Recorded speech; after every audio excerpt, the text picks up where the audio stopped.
Hello guys, and welcome to another episode of the Unite podcast. And today we're in a different location. We've took a road trip and we're at the CNP warehouse. HQ, CNP headquarters. And we have a guest on today that's going to take us through what happens here, what he's done in his bodybuilding career, his business that he's recently launched, and what to expect from him in 2024. Would you like to introduce yourself? Yeah, my name's Chris Brodie. I'm the head of marketing at CNP. I also run my own coaching business called Legacy Coaching, and I've probably been bodybuilding about 20 years. 20 years? 20 years. Wow. A long time. That is a very long time to be bodybuilding. How old are you? 37. So I'm not a freshie to the industry at all. Yeah, you've been at it for a long, long time. Yeah, it's been a while. And how long have you worked at CNP? So CNP, it'll be coming up on 8 years. 8 years.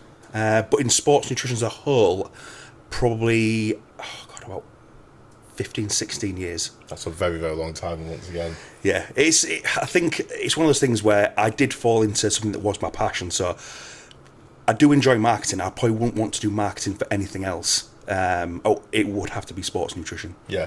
And in terms of sports nutrition then, in all the years that you've worked in it, how have you seen it develop over the years? Like, has there been any big changes? What was it like back in the day?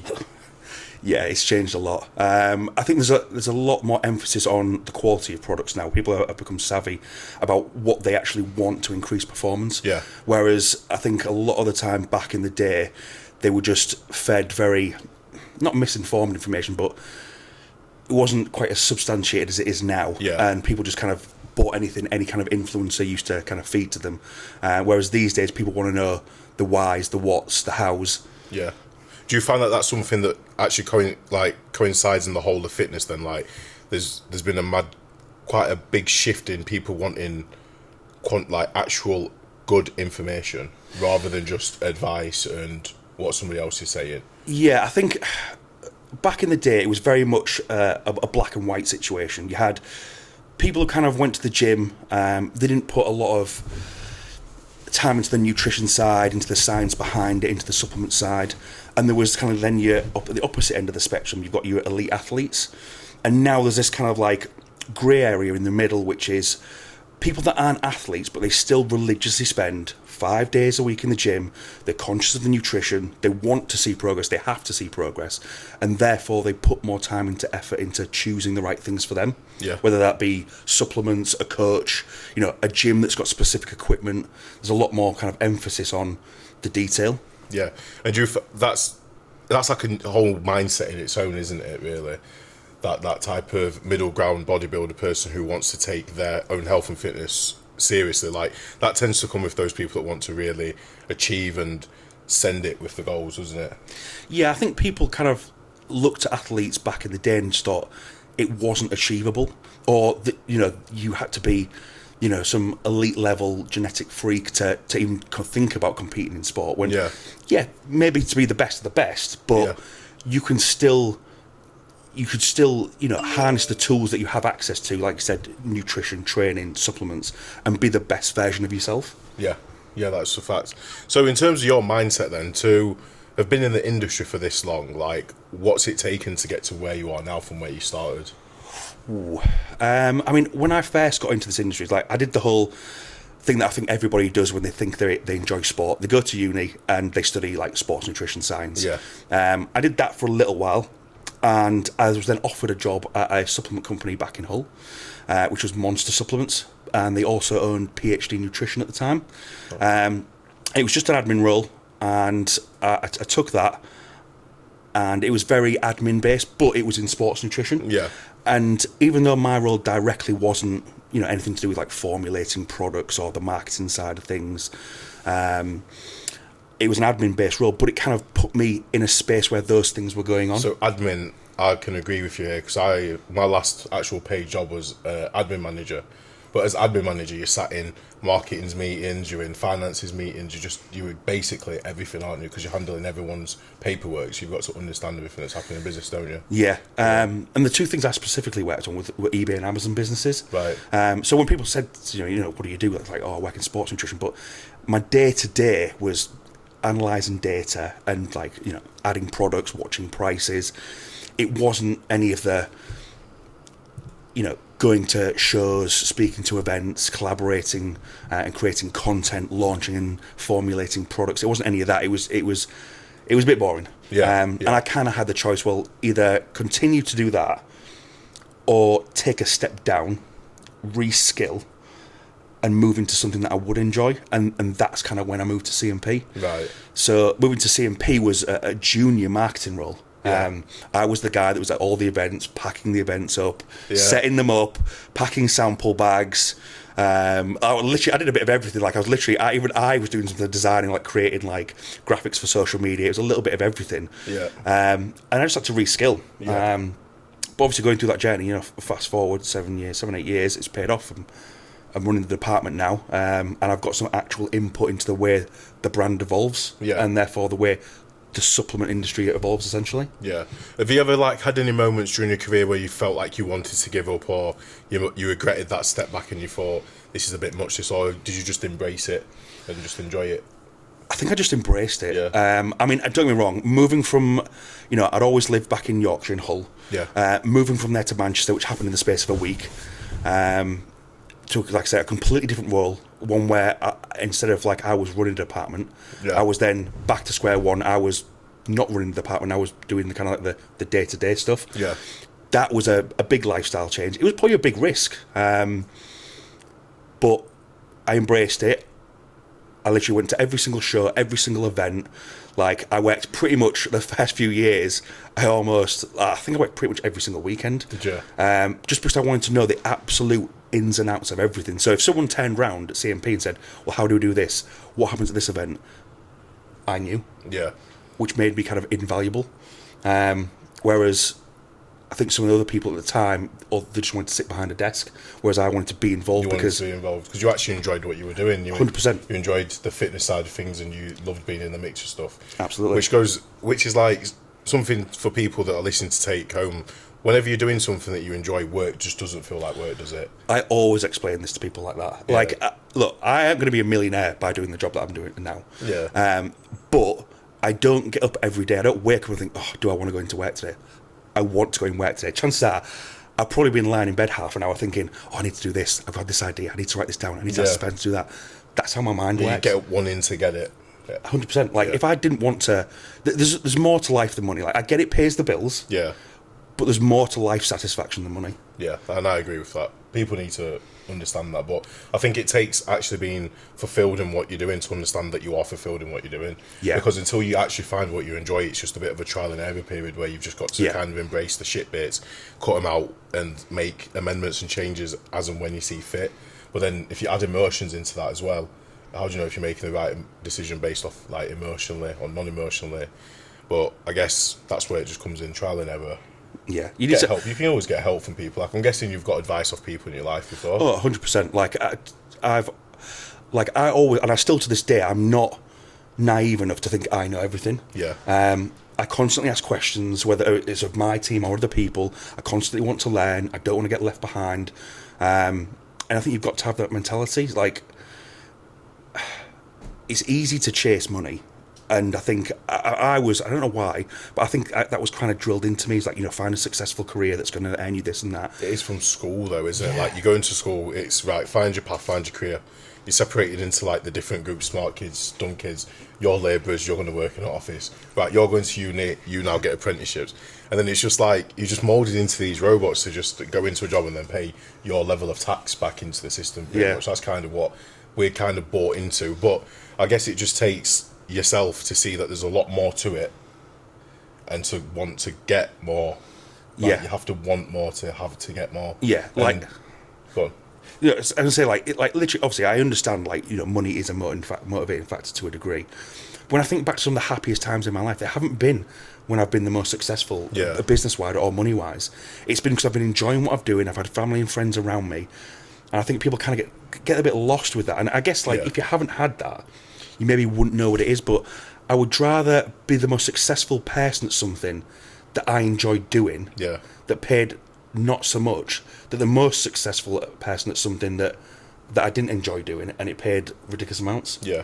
Look, at the end of the day, you're going to spend the majority of your life at your job, aren't you? Your job, yeah. You're going to spend if you've got a high paid, managerial position, you're going to be, 5, 6, 7 days a week you're going to be doing it. Yeah. And you don't want to be doing something you don't enjoy. Yeah, that's facts. And you're into bodybuilding, you've been bodybuilding for years and years, but you have now started coaching people as well. Well, you have been coaching people. Yeah.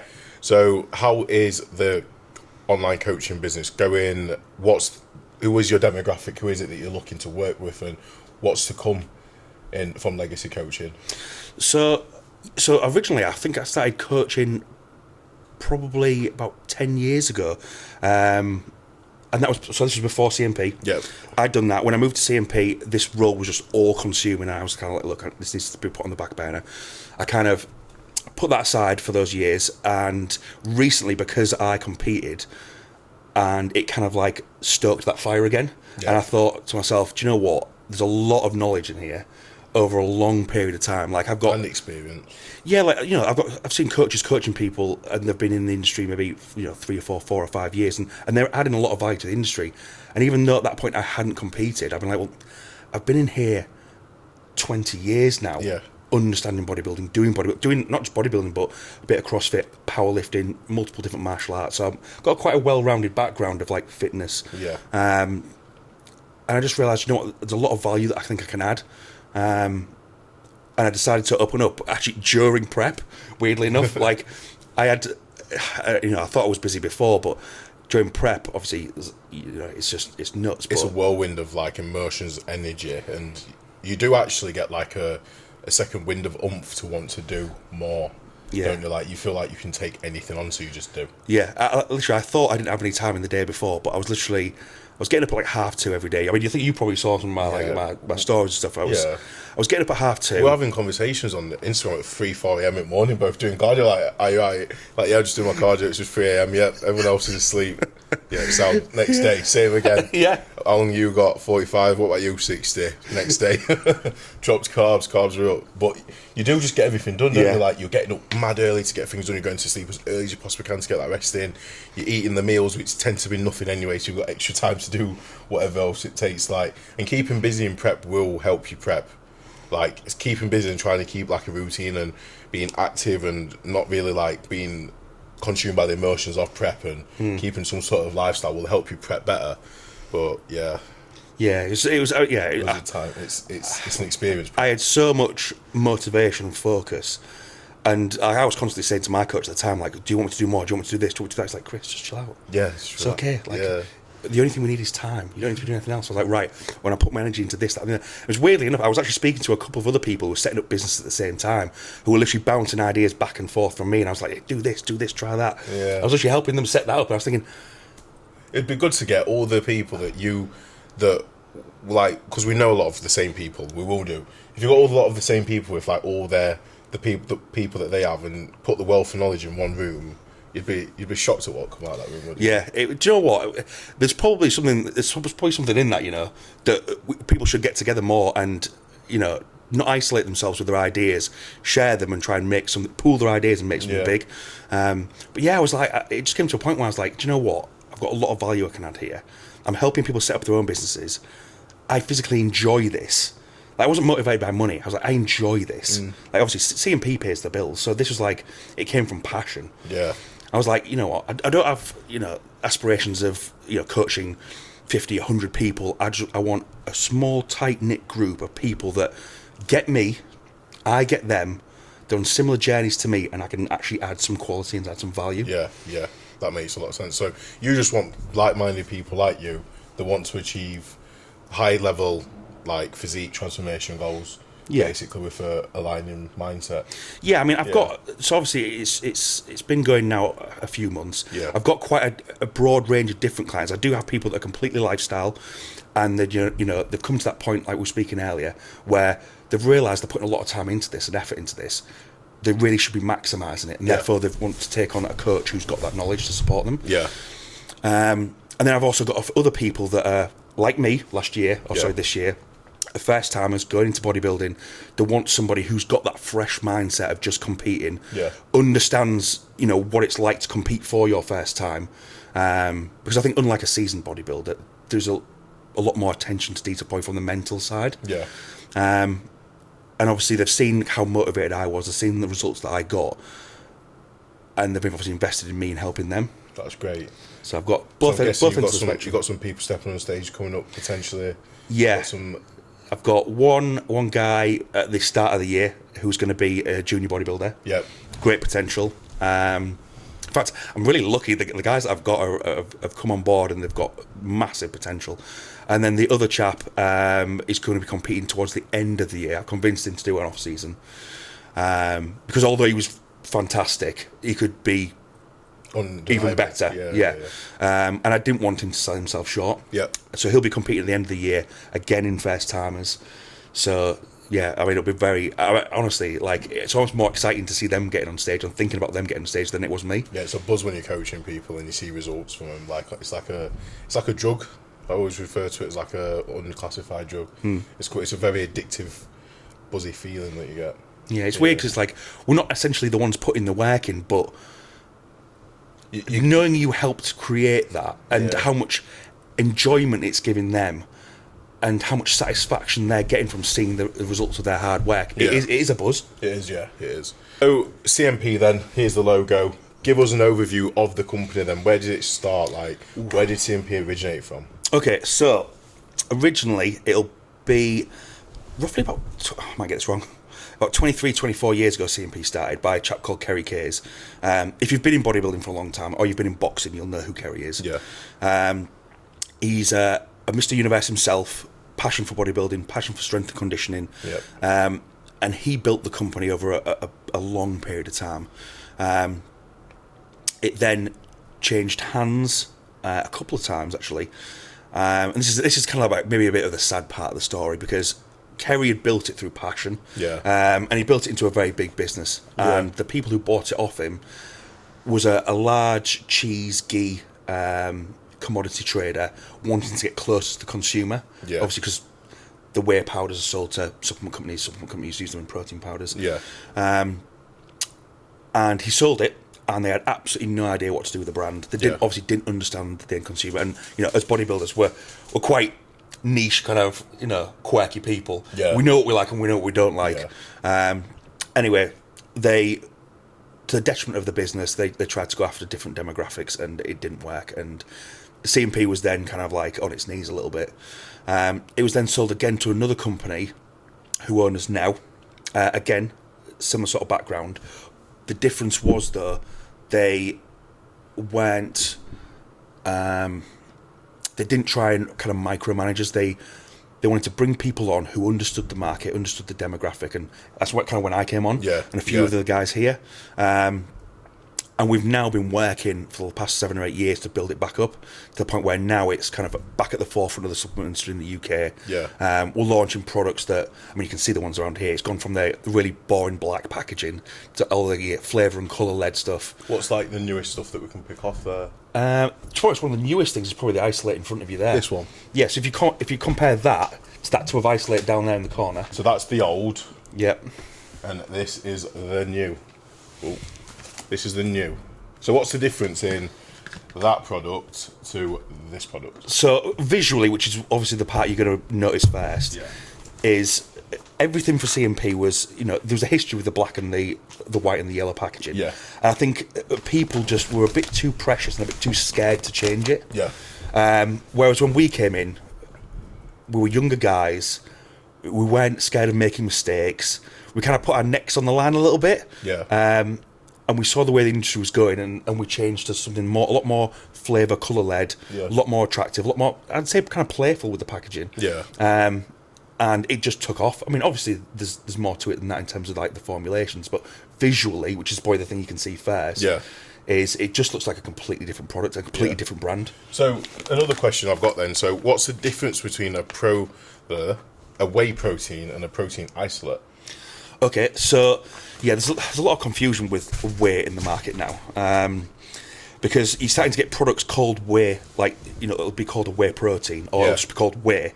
But actually, when you look at the ingredients, that isn't everything that's in it. There's different forms of protein in there. Right. There's pure milk protein. There's whey protein isolate. You might even get like egg protein. Sometimes, historically, you've had products fortified with amino acids.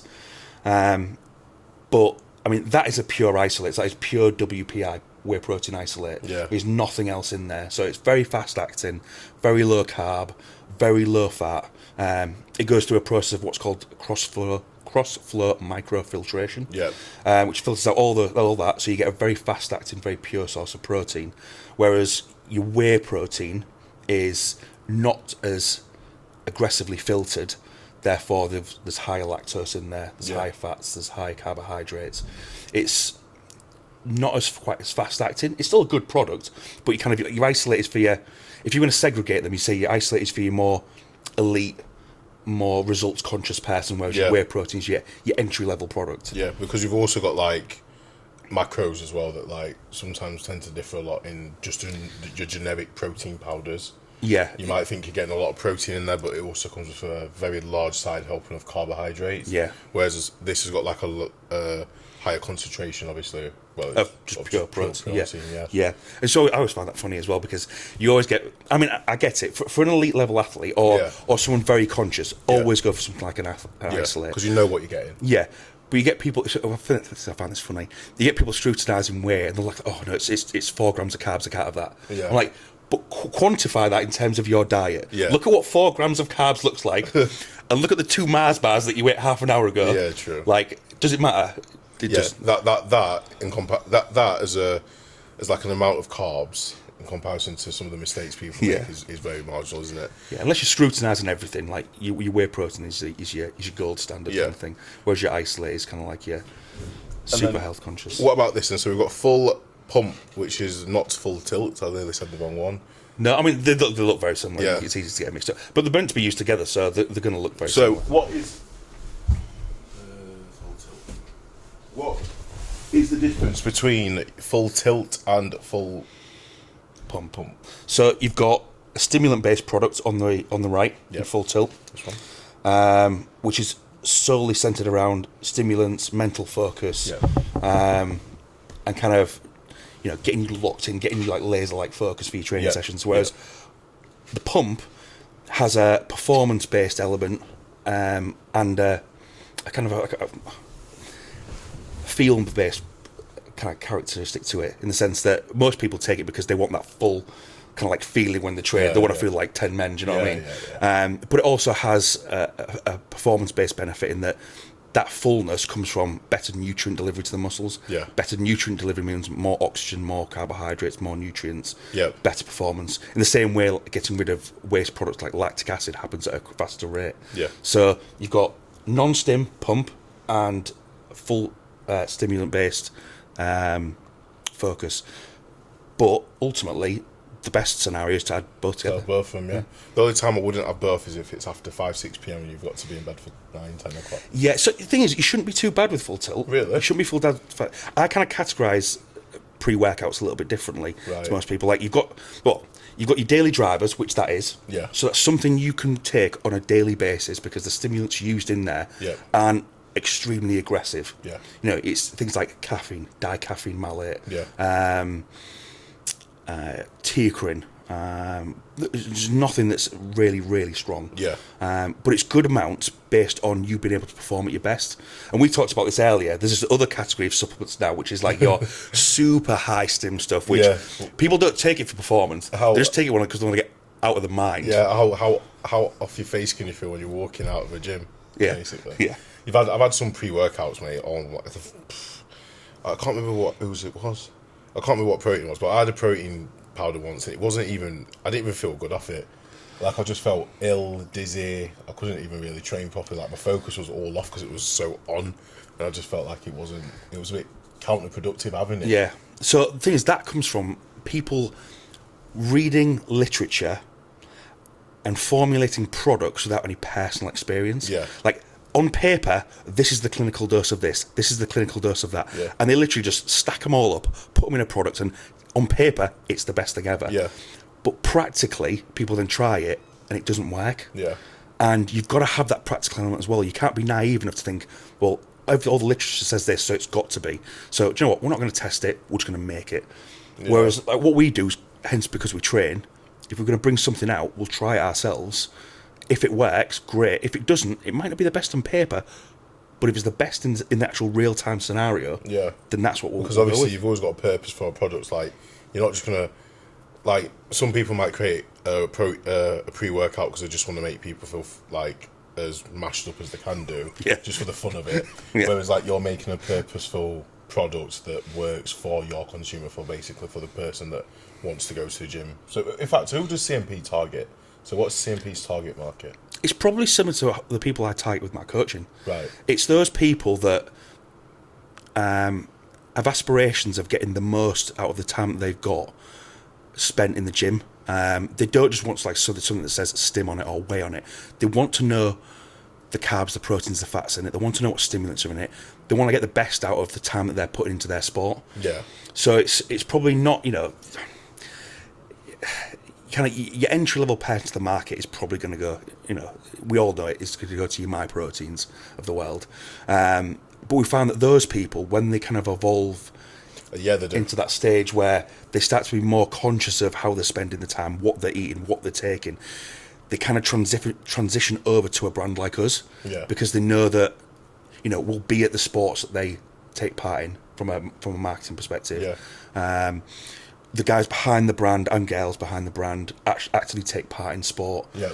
And there's a conscious thought process in there as to, we want to make the best products possible, not just make money. Yeah. Yeah. Which is fair. So that'll be one part. I'll move that there.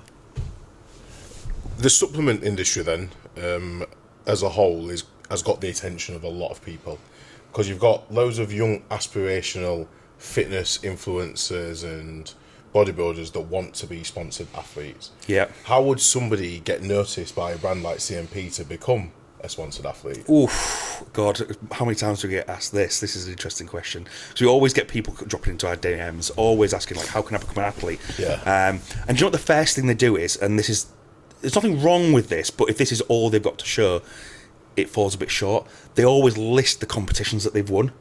Right. And it's like, that's awesome. You've achieved a lot. Yeah. But from a brand's perspective, the things that we want to see is a genuine love for us as a brand. Yeah. So if you've never, and we get this all the time, believe it or not, if you've never used a CNP product and you want to be sponsored by CNP, it's never going to happen. It's never going to happen. You obviously, because you probably sent that same message to 7 other companies, and if you came on board with us, you might jump to another offer next week, and another offer next week, and another one after that. Yeah.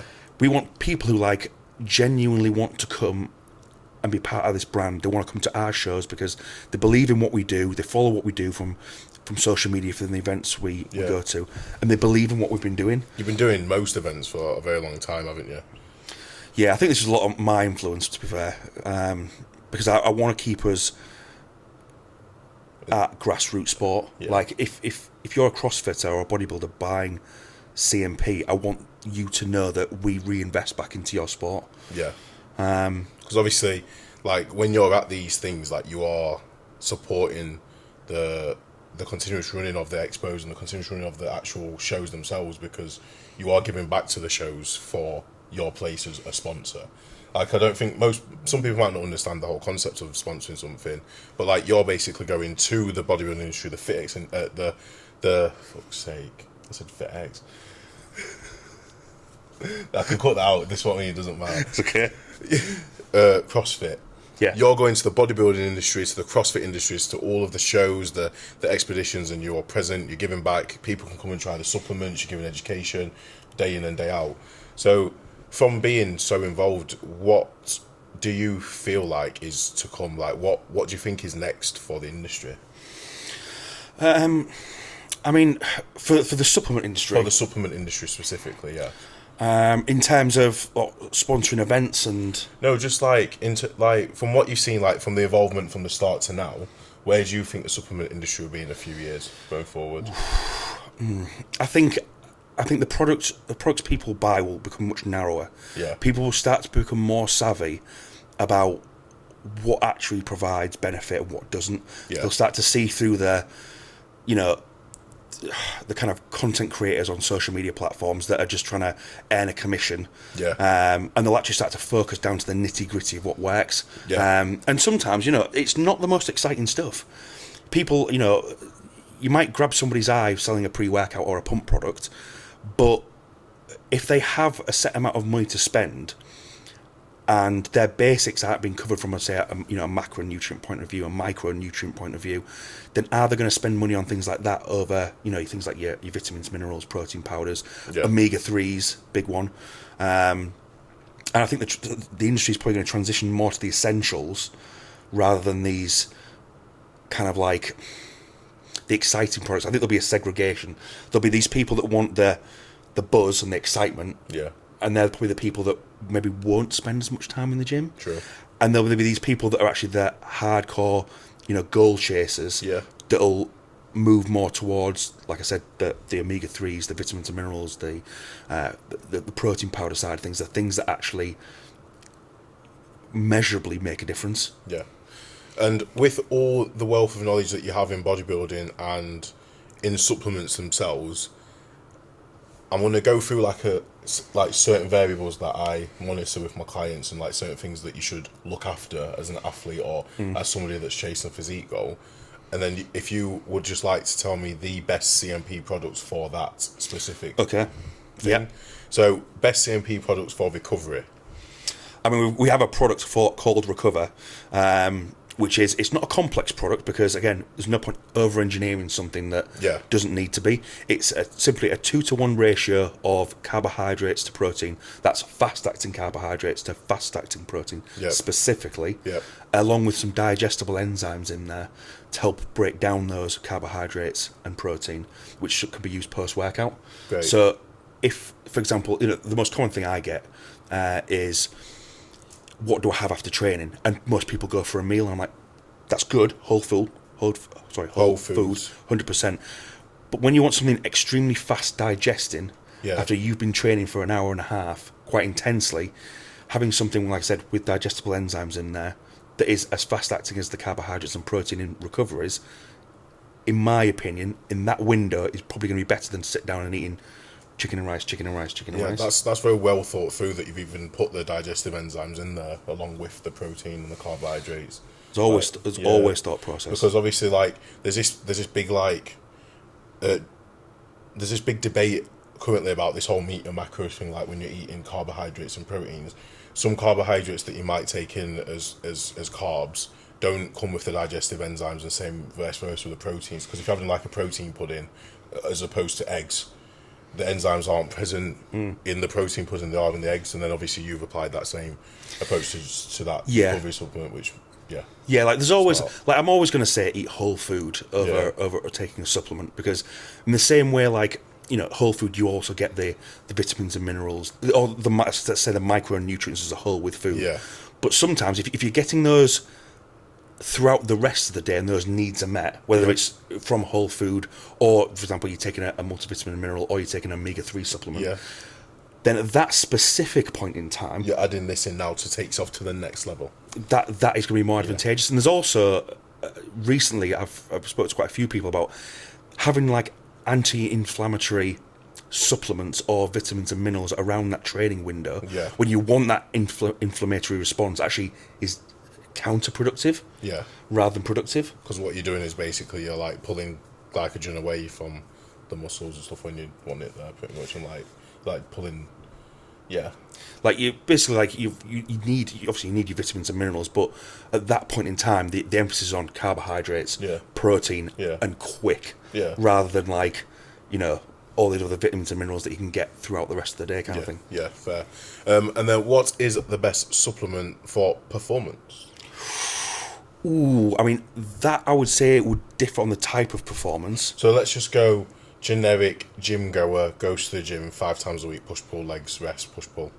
Okay, I'm going to say a protein powder, because just based on conversations that I've had, the sticking point when you talk to most people is you're not eating enough protein. Fact. And with all the will in the world, someone starting out, telling them how much protein they need to eat, and them going, yep, 100% I'll do it. When it comes to eating those meals, it's a different story. And sometimes having a protein powder makes that difference between getting that protein intake and not. So I would always start with, like, my basic supplements for anyone. It's not the fancy stuff. Protein powder, vitamin and mineral products, and probably my top one is an omega-3 supplement. Right, yeah. Perfect. So we've done recovery, we've done performance. What about sleep? We don't have anything specifically for sleep. Right. So that's potentially a gap in the market for us. We have had a ZMA product in the past. Yeah. But yeah, we haven't got anything specifically for that. So what advice would you give to somebody that's struggling with the sleep then? I mean, I've definitely got some advice for people who struggle with sleep, and I think we're all guilty of the same thing, is try and wind down towards the end of the day. Yeah. So for me, I would always answer all my social media messages, everything else, like when I was doing my cardio in the morning. Yeah. And I would always leave that window at the end of the day for doing like chores around the house, things like that. Like almost like monotonous tasks. Yeah, the ones that ground you. Yeah. Instead of sitting scrolling on my phone, watching TV, playing on the Xbox or anything like that kind of keeps you wired, do those mundane tasks that kind of wind you down towards the end of the day. Yeah. Don't look at your phone, put it aside. Break that habit of looking at it, because I mean I look at mine 1,000 times a day, but don't do that at the end of the day. And I found my sleep massively improved during prep. Yeah. And then the final question then, what is your favourite flavour protein that you stock? Ooh, that would have to be either the Chocomel Cups Isolate. Is that on there? It's not on there, fine. because if it was, someone would probably have taken it and eaten it, 'cause it's that good. Or the Biscuit Spread Peptide. Yeah. And that's also not on Yeah, there. that says a lot So then. probably the same scenario. But probably those two. Although, to be fair, some of those are quite good. The collagen-based proteins. The Blue Bears is amazing. Yeah, perfect. And if somebody wants to purchase CNP supplements, how do they purchase them? So you can always buy through us. Like I said, we have offers, we have bespoke offers on the website, but we have quite an extensive kind of network of retailers. Yeah. So we'd encourage people to shop with those guys. Off the top of my head, I know the guys over at Insight Subs sell a lot of our bits. Do you know what's really, really funny? I'm going to see them on Thursday. They were actually down here a few days ago as well. They came in to do some content, let's say. Yeah. But I'm going yeah, to see them on Thursday. yeah, it's because they're hot on social as well, aren't they? Yeah, they're very in the mix, aren't they? They've got a loyal follower base. They don't just sell protein supplements, you know what I mean? Yeah. There's a face behind their brand. Yeah. And people buy into that. Yeah. So, yeah, I love those guys. Yeah, perfect. An enzyme in there. Yeah. So when they're eating it, it actually helps digestion and absorption as well. Yeah. But, yeah, that'll come down here. We'll give them kind of like a brief of kind of what we want from the product. Yeah. And they'll make up some formulations based on those deliverables. Yeah, so if you're looking like in these, you've got ingredients. Ingredients, and so on and so forth. Yeah. Everywhere, and they'll come out. They'll make little kind of like little blends of the ingredients, and we'll taste test them upstairs before it goes to production. That's cool, that. So we'll sit. Sometimes we'll come upstairs, and Katie will come up and she'll like guys, we've got a new flavour of X or Y, or new product. Yeah. Loads of little bags, loads of little cups. Taste test and everything. We'll take it. We'll go to the gym, see how it works. Yeah. Before we're actually launching something. So That's there's, cool. there's a full like NPD system. That's alright, mate. It's alright, don't worry. Right, when, Like the like first big face. So it's all the things that are probably going out today. Yeah. So you've got Christmas mystery boxes, big Yeah. one, and then just what do you get in these? mystery. It's a mystery. There you go. We'll have a look at one. It's, to be honest, it's pretty good. Should we see what comes out in the box? Yeah, you've got a couple of full products in there as well. Oh, cool. As well as loads of samples, goodies, and other bits.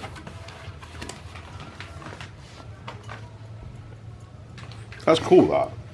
Do you know what?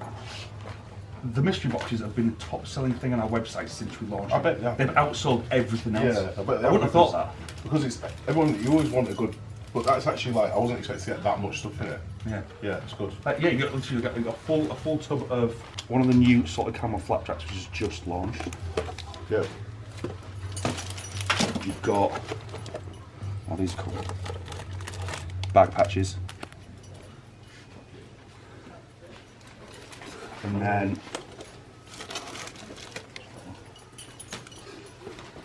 a full bag of the dessert mix and biscuit spread. Yeah. Cool. Then you get like other little bits like that. That. On the shaker. Wears full PPE head to toe. There's no sort of foams in there or anything like that. It's a clean room, basically. So that's where the blending goes down. And then this is the end, the production line where everything comes off. So once the raw powder's been blended, it's gone through into the tubs. They've been weighed. They've been checked for foreign bodies. The label's been applied, and then they come off at this end. Yeah, so you've got like all your raw ingredients, everything from milk protein to creatine to stimulants like caffeine. Basically, everything's picked from here, put onto pallets based on a recipe sheet. So basically, like baking a big cake. You've got your list of ingredients, you've got your recipe sheet for blending a specific product. Yeah. All those ingredients are put onto pallets, so you can see all the different ingredients in bags and the quantities needed for a specific blend. Yeah. These all get then. No, the thing is, we make everyone else's cream. Oh, right so from the UK. put on. Yeah, we make all the ingredients are put into that drum, and like a washing machine, it is blended to the bottom, and then that's fed onto the production line there.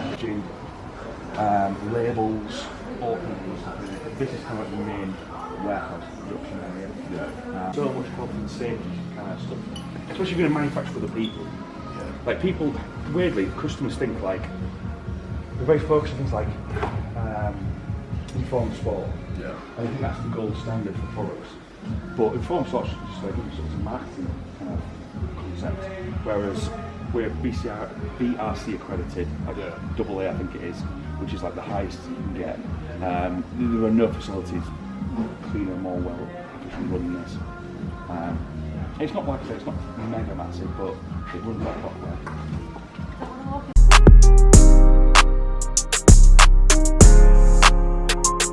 Right, so we've just took a walk around the HQ. We've had a look at how things work down there.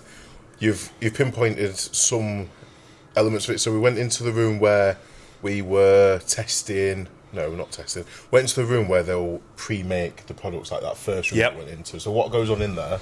Yeah, so we've got the lab that we went to first of all. So we basically come up with an idea for a new product. Yeah.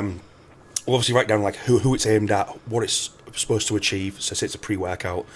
And we'll kind of write a bit of a spec or a list of deliverables. Yeah. And then Katie will go down and she will build formulas based around those deliverables or those flavours, for example. Bring them up, and then we go through a whole series of like over essentially weeks, hopefully not months, of taste testing and trialling those products before we bring them to the market. Yeah. So not only do they have to taste good, but they have to actually do what they're intended to achieve. Yeah. And then the second room that we went into, that was the packaging room, and we looked at the Christmas box, mystery Christmas boxes that we've got. Please get so where did that idea come from? I'd seen it online, or a couple of guys had seen it online as well, and we thought, are people going to buy into a mystery box from a supplement brand? Maybe. Yeah. But we obviously we make all the products ourselves, so we obviously have loads of samples, loads of bars, loads of sachets. So we thought, you know what, let's make a couple, and we made two, a core one and a legendary one. So one more premium price with some full size products in, and one that was just sample based. And we actually just launched a Christmas one as well. And they quickly became like the biggest selling thing on the website, outselling literally everything else. So yeah, it's one of those things where if you've got a gym partner, a gym buddy, or a partner that's into the gym, it's kind of like the ideal gift. Yeah, great. And then in the back of the warehouse, in the last place we went to, that was where all the raw materials were. Yeah. So like I said, we blend everything in-house, all the raw powders. Yeah.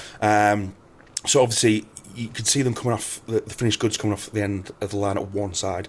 And then at the other side, you've got raw ingredients. So literally your basic powders, all being picked with a recipe sheet, like baking a cake, put on a pallet, which all then get blended, tubbed, and obviously come out the other end as finished goods. So it's literally like baking a big cake. That's cool, that.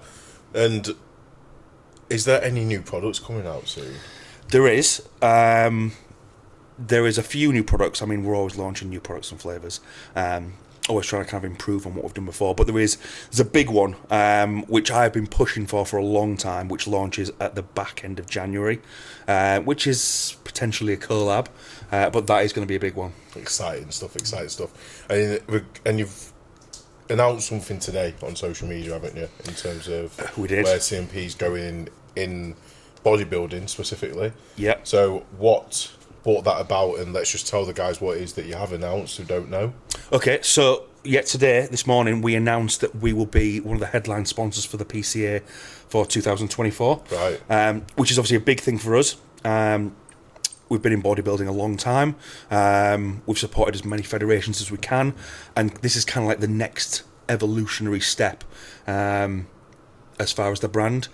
It'll hopefully put us in front of a lot more people, but it shows us reinvesting back into the sport that we're supposed to support. Yeah, which is great, and it's exciting. And then what about yourself then? What's to come in the future? Are you going to be competing again anytime soon? Ooh. So from a standpoint of trying to achieve anything in terms of winning shows, no. I'm going to take a little bit of time off. I'm going to focus on my business for coaching next year. Yes. That's going to be kind of my sole focus. Yep. And then potentially the year after, from a personal satisfaction point of view, I would like to get on stage again, just to go through the experience of posing, putting together a routine, because I don't think I took enough time to appreciate that at the time, and it went so fast, in the blink of an eye. Yeah. And I would love to experience that again. Yeah, which is exciting. Yeah. And look forward to seeing you step on stage again.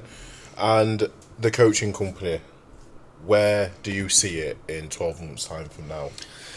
So, to be completely transparent, I don't have any aspirations of being, having, tens and tens of clients. I just want, because obviously I do work still at CNP, I just want a small selection of dedicated clients, like I said, who understand me and my journey, who I can resonate with, and I want to be taking them towards, whether their goal is, like I said, to step on stage or it's a transformation, but people who are really dedicated to making a change, and they want somebody with experience as well as information, knowledge to kind of bring that about. Yeah, that's great. So we have discussed a lot today.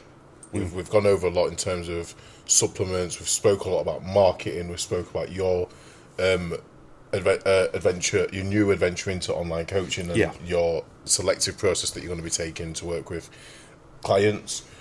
What advice would you give to somebody that's young, that's watching this podcast, that's not sure what direction to take their life? How did you find your passion in fitness, and how can somebody else find their passion? What advice have you got for them? So, first of all, try different things. Don't be a spectator. If you want to find out if you enjoy something, give it a crack. I think it's easy to look at people that either step on stage or compete professionally in sport and think, can I do that? Should I even try? Don't worry about what other people think. Yeah. Have a go for you. Find out what you enjoy by physically doing it, not just being a spectator, and make the decision based on actual knowledge. Yeah, that's great. Great advice. And what advice would you give people when they are picking their supplements? Okay, so in terms of picking supplements and a supplement brand to spend with, first of all, the things that I look for is, like we do they manufacture the products themselves? If you know that they manufacture the products themselves, there is going to be a massive emphasis on quality. Yeah. Do the people sit behind the brand? Do their values align with yours? So, do they sell products and not reinvest into the sports that they say they promote? So, for example, with those, like I said, if you buy a product from CNP, part of that money that you've spent is being reinvested into your sport. Yeah. You will see us at shows, giving out prizes, talking to you guys, putting on seminars, things like that, trying to add value to the industry, not just sell a product. Yeah. Yeah, great. And that wraps up today's podcast, guys. Thank you very much for listening to the Unite podcast. Thank you, Chris, for taking us around CNP and for coming on today and obviously spreading the wealth of knowledge that you have in fitness. Is there anything else that you'd like to add today? No, massively grateful for you having me on, dude. I appreciate it. I always love bouncing ideas back and forth with you. So it's great. So it's good to finally have a catch up. Yeah. other than out of breath messages while stood on the Stairmaster at 2:30 in the morning. We're always so busy, aren't we? But no, it's been a pleasure, and thank you for obviously having me here today and taking the time to speak to obviously the guests and show them everything that goes on here. And welcome. I'll put the link to your socials, CNP's website, and everything down below in the description. So if you guys want to buy any products or have a look at Chris's Instagram page, the CNP website, it will all be down there for you. Be sure to follow, subscribe, and like this video, and send it to people that you feel it will add value to, that are interested in fitness, that have not yet seen it. Thank you guys for listening.